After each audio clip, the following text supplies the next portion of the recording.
I'm happy to have as a guest Dean Schaaf, and we have your name as Dean Oman Schaaf, with the Oman being named for your grandfather. Is that right? Dean, can you tell us where you live right now? I live in Merritt Island, Florida, and that's near Cocoa Beach. It's on the East Coast. How long have you lived in? We got there in 1987. I was still in the Navy, and I was stationed at Patrick Air Force Base. I was the only Navy in a joint unit, so all the rest were Air Force. We were working. Our mission was any support NASA and any DoD support that NASA needed, they would go through our office. We brokered support for NASA, and we were involved in astronaut rescue. I was drafted. You were drafted? In 65, and in September 65, I got my notice. I had 12 days to report. I went to the draft board and said, hey, I'm starting college this fall, or this next semester, because I was working at Chrysler, and they were going to help me go through college, but the draft board informed me that I didn't have my tuition paid, and I was going in the Army, and I had 12 days. So I went to the Air Force, and the Air Force couldn't get me in those 12 days, but they walked across the hall and said, here's another one, sign him up. So I joined the Navy.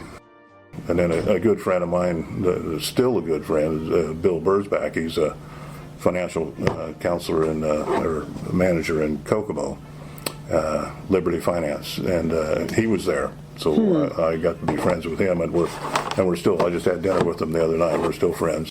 He introduced my wife, Susan, worked at the bank for him, and I came home on leave, and I said, can you fix me up like you used to? And he set us up for a blind date. We met on Monday. I proposed that Friday, and we're married 3 weeks later. And we've been married 41 years. Oh, I was graduating in 73. 73, okay. Yeah, 73, 69 to 73. Okay. All right. And then I chose, you could go into the fleet. You had your choice, Okay, so now you are commissioned. Right. Commissioned as an ensign at Purdue. And so then this is where you are getting to where you could choose your career. Whether you went aviation, whether you went surface, submarine, and this kind of thing. So I knew I would get seasick. So I did during that summer at Newport.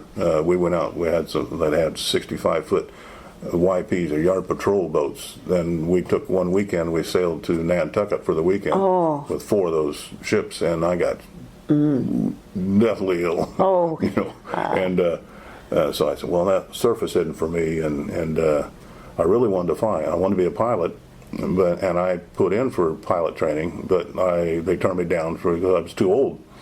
I was 27, and the cutoff was 26. So I went Naval Flight Officer, which is the backseater or the navigator in some of the aircraft. So you still get your wings. You're just not a pilot. When we launched the shuttle, the first abort opportunity was return to launch site.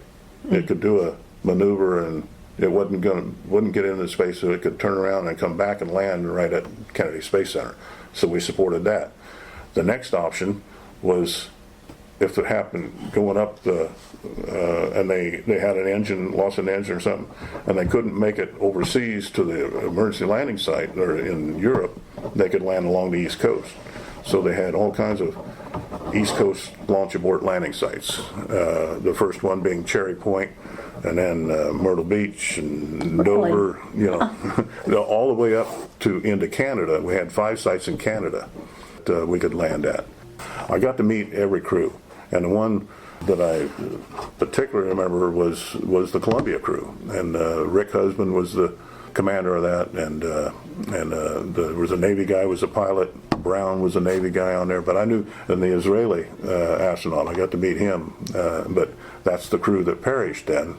Launched into space, was up there for 14 days, but when it launched, something came off of the piece of foam, came off of the tank and hit the leading edge of the wing.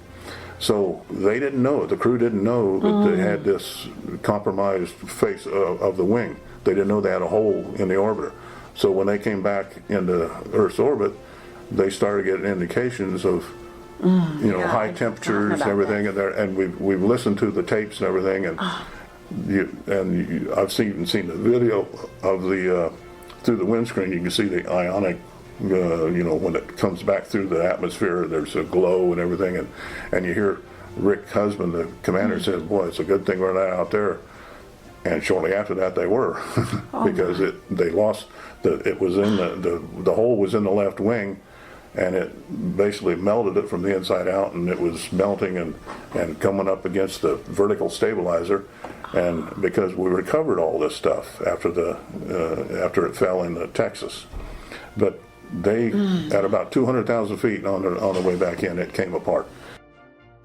Well, after I retired from NASA. Then in 2012, then I started spending more time at this Veterans Memorial Center in Brevard County.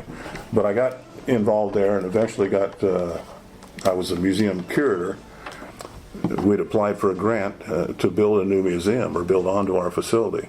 And the state of Florida approved it, so they approved $1.5 million to build a new museum. And Governor Scott was the governor then, so they approved it. And I get back, and we start building this new museum in January to July of 16. We completed that new addition, 6,000 square foot addition. Goodness. And so after that happened, well, now I'm spending all this time. I'm the curator then, and we're setting up, moving from a one room, it was probably about the size of this room was our museum, into this 6,000 square foot, thing. Thank you so much. Thank you.